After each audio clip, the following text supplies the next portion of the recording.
What's up, YouTube? Kedris here. This is my match preview for Nottingham Forest versus Wolverhampton Wanderers. This match will be taking place February 11th, Wednesday at the City Ground, and is a crucial match for us to secure 3 points and put some distance between us and the chasing pack in the relegation battle. At the weekend, West Ham secured 3 points, while we dropped all of them against Leeds United. So, this match is going to be crucial for us in a must win scenario. Now, let's get into it. So, as you can see here, we have to start with the most important thing whenever looking at any matchup injuries. Yes, fun stuff. Now, looking at this, we can see John Victor still going to be out, Chris Wood still going to be out, Matt Sells. Based on Sean Dyche's press conference, it's looking like Matt Sells is going to be out for weeks, not days. So I'm expecting him to be out for this match coming up. Savona, his knee is recovering. He's still kind of feeling it a little bit, but he's not going to be back for this match. And is actually not expected back until not this weekend, but the following weekend. We are expecting to see Murillo back in the lineup, though. Sean Dyche said he was good to go, sorta. And Nico Williams coming back from his suspension after only a one-match ban. He is going to be crucial to us moving forward and affects my lineup a lot. So this is the predicted lineup. I have this pulled up on FOTMob. I also have SofaScore over here. I recommend both these apps for anybody who wants to get in the nitty-gritty of the data and the details. And I'm not sponsored by either one. I just love using them. So looking at our side, Lorenzo Lucas seems to be the consensus for starting up top. Callum Hudson-Odoi, Gibbs, White, and Hutchinson across the three. I agree with that, except for Hudson-Odoi. Anderson and Sangari is the midfield two. Williams and Aina starting at fullback. Morato, Milinkovic is the center back pairing. I think FOTMob and SofaScore are not aware that Sean Dyche has cleared Murillo to play. So Murillo will be in the Morato position on both of these lineups. Looking at the goalkeeper, Ortega had a bad outing, kind of conceded a lot of goals. I think personally he was at fault partially for one of them, but I'm willing to give him another chance. He has been proven to be a quality goalkeeper in the Premier League. I don't want that debut and that hostile atmosphere to define his remaining time here at Forest. Looking at the Wolves team, Okador and Armstrong up top. Orokadare, I think I said it wrong. Orokadare has been pretty decent. He's starting over Strand Larson before Strand Larson went to Crystal Palace. Armstrong, they bought in the January window.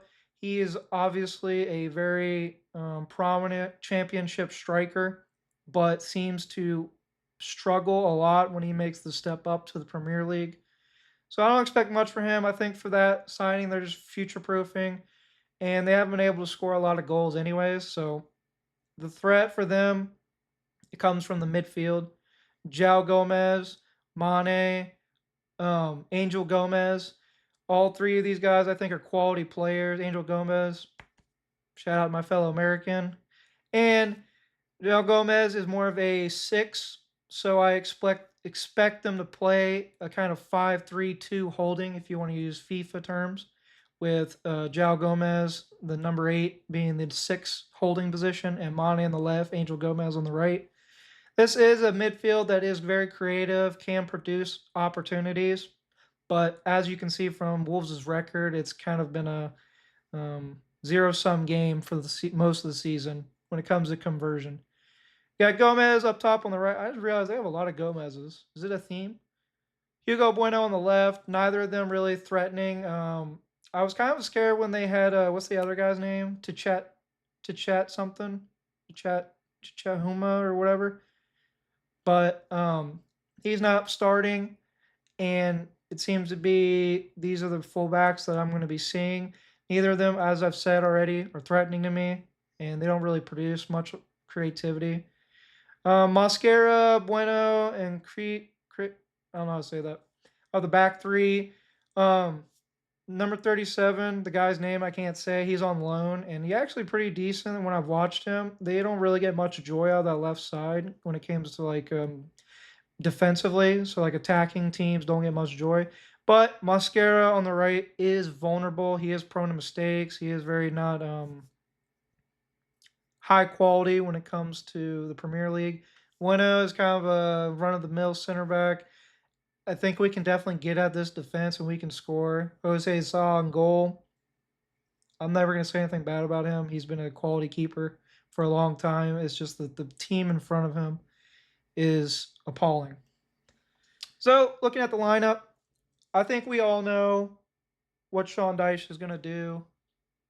And based on the Thought Mob and Sofa Score prediction, that seems to be the team we're probably going to go with.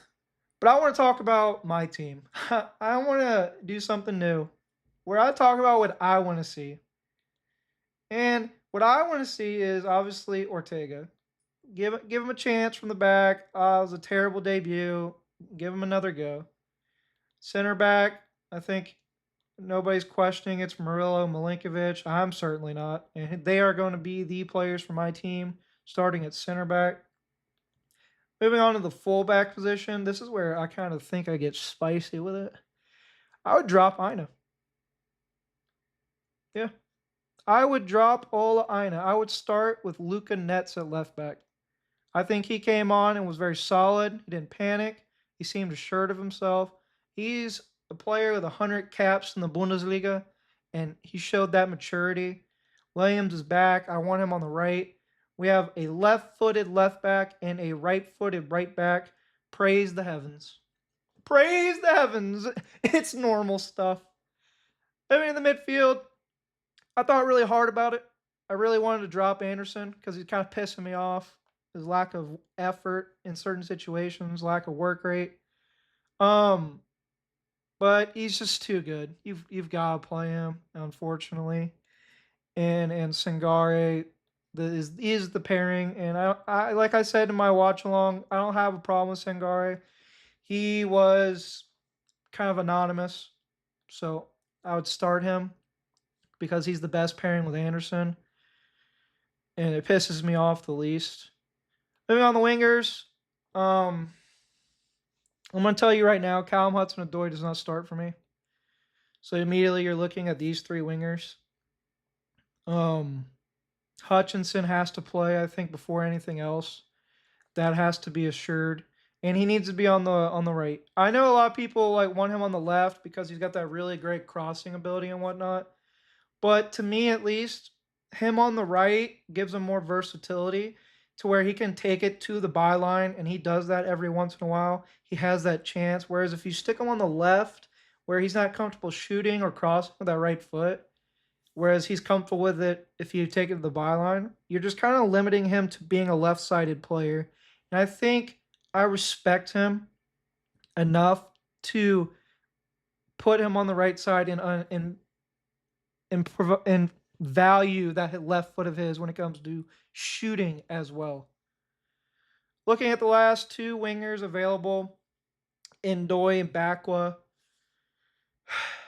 I really, really, really, really, really, really want to play Bakwa in my lineup. But to be completely frank, he just hasn't shown me anything. Like Ndoye is ass, but at least Ndoye has moments where he does something. Bakwa, I got nothing. He's giving me nothing. And you're asking me to put a left-footed winger on the left side where his only attribute's going to be crossing, really? To me, I hate it, but I think for my lineup, it has to be Ndoye. And that kind of sucks to say and really kind of highlights where we need to attack in the summer when it comes to positions. Because to me, at least, Inter might want Ndoye, but I don't want Ndoye, if you know what I mean. Moving to the 10 position. I'm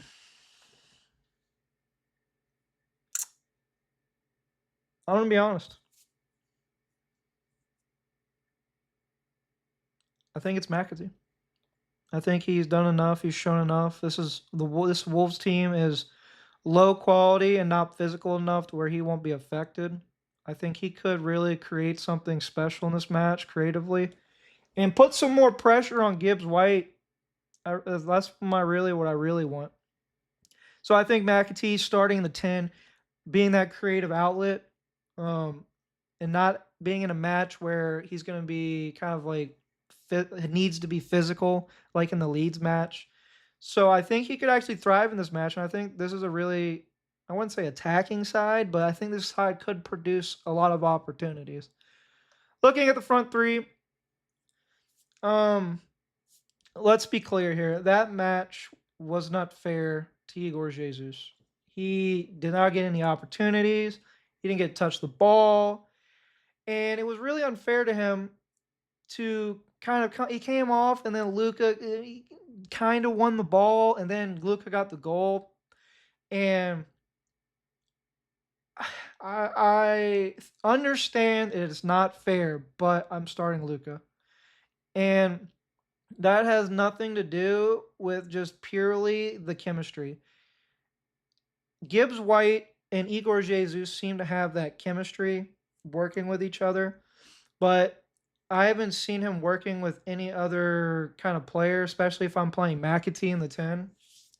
So that chemistry, for me at least, can't be there. I mean, maybe it is, but based on what I know, it's not. So, what striker has the most in their toolbox when it comes to being a kind of general, I can work with anybody type of player?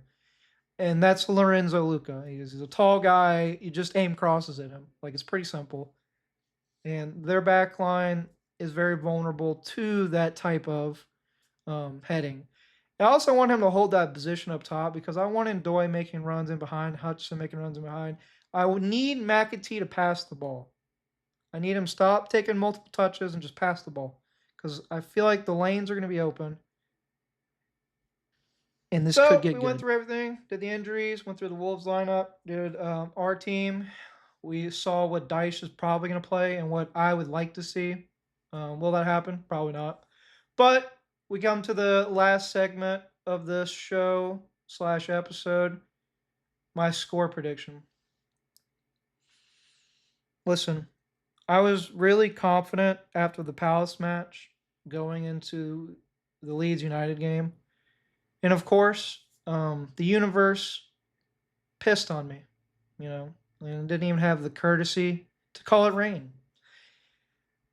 I'm feeling good about this match. Like a 2-0, we win, hands down, easy peasy kind of good. So what does that mean? We probably draw. We probably draw. I think we win easy 2-0. Therefore, the correct answer is we probably draw. 1-1. Here it comes, ladies and gentlemen. 1-1.